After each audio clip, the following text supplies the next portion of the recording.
The U.S. military bombs Iran for the second night in a row after President Trump declares the ceafire's over. It's time for the Streamline, everything you need to know in 10 minutes or less.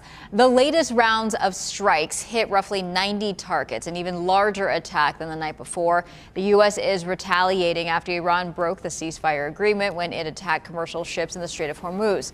Overnight, Iran responded to U.S. attacks by shooting drones and missiles at U.S. allies, Bahrain and Kuwait. President Trump, returning from the NATO summit in Turkey, says the U.S. will continue to fight back. And when they hit, we hit back much harder.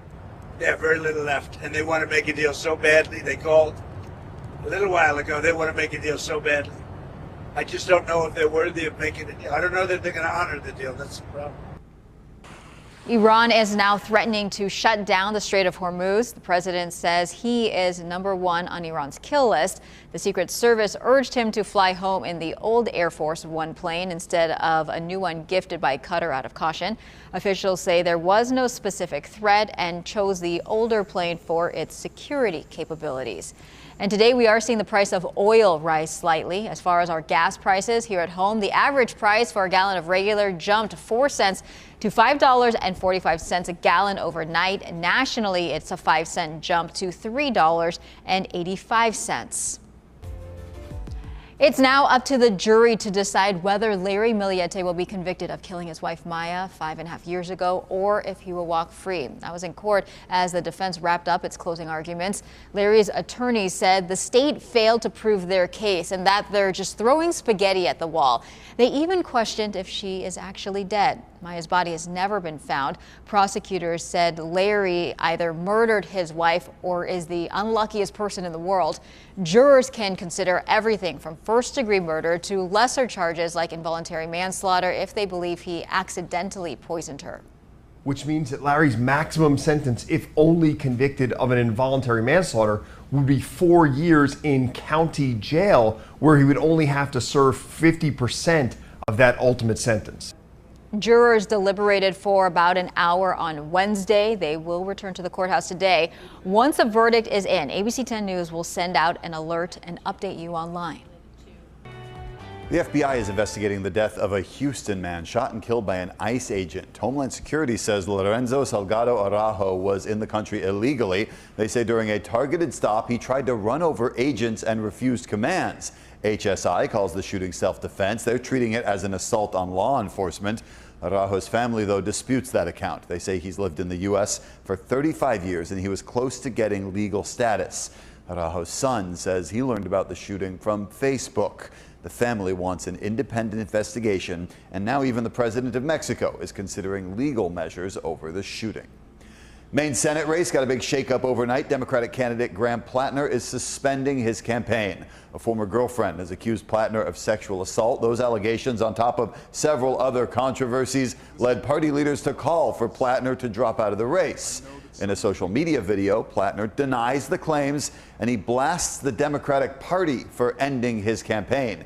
He's pushing for his supporters now to have a role in picking his replacement. Democrats have a couple of weeks to pick someone and get them on the ballot. Whoever it is will face longtime Republican Senator Susan Collins in the November election. Singer Bonnie Tyler has died. Her family released a statement confirming her death. She's best known for her hit songs Total Eclipse of the Heart and Holding Out for a Hero. Tyler's death comes a couple of months after she underwent emergency surgery and was put into an induced coma. Tyler was 75 years old. Hot temperatures sticking around across Southern California this week as a heat dome settles in over the West Coast. A heat advisory is in effect for parts of San Diego County and much of Southern California until Friday night, with triple-digit heat expected for some areas. Excuse me. An extreme heat warning is in effect for desert communities with highs up to 115 degrees. Today is expected to be one of the hottest days before a slight cool down moves in on Friday. As the heat turns up, so do our chances for brush fires. The Chula Vista Fire Department is taking a hands-on approach to protect homes. Crews are clearing out decades-old brush in Rice Canyon, the area near Plaza Bonita. The city and state identified the canyon as a high fire hazard zone. Captain Andy Wilson says the city has to be proactive to protect the area. If there's ever a large wind-driven fire here, the city's going to have a hard time knocking all the fire down, and so we have to be proactive. The pilot program was set to expire next month, but it received a one-year extension. The fire department hopes to make the hand crew a part of its permanent wildfire prevention efforts. Waymo is one step closer to hitting the streets of San Diego. You know, those self-driving cars you see around. The company says it will roll out fully self-driving cars in the coming weeks. They're going to operate in PB, Normal Heights, La Playa, and South Crest.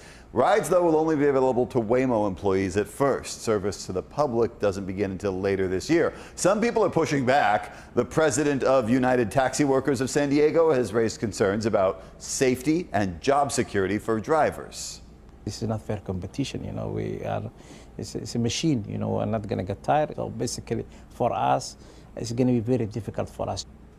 Waymo says its data shows the vehicles are safer than human drivers. The company is now waiting for permission from the state to charge fares before a full commercial launch. Any good story has a good ending, and the San Diego County Fair wrapped up in style with some crazy stats. The attendance this year was down by about 2,000 people compared to last year, but the people who went really brought their appetite. They ate more than 36,000 turkey legs. That's 6,000 more legs than in 2025. Not good news if you're a turkey. When it came to lemonade, no citrus were safe. Fairgoers drank nearly 16,000 gallons of lemonade. 5,000 more than last year. No word from the fair on how the bathrooms fared with all of that going on. When it comes to lost and found items, a lot of the usual stuff, wallets, keys, more than 900 items were turned in. The weirdest of all of them, I think, though, was one hubcap lost at the fair. One hubcap. That's your ABC 10 News Streamline. Everything you need to know in under 10 minutes.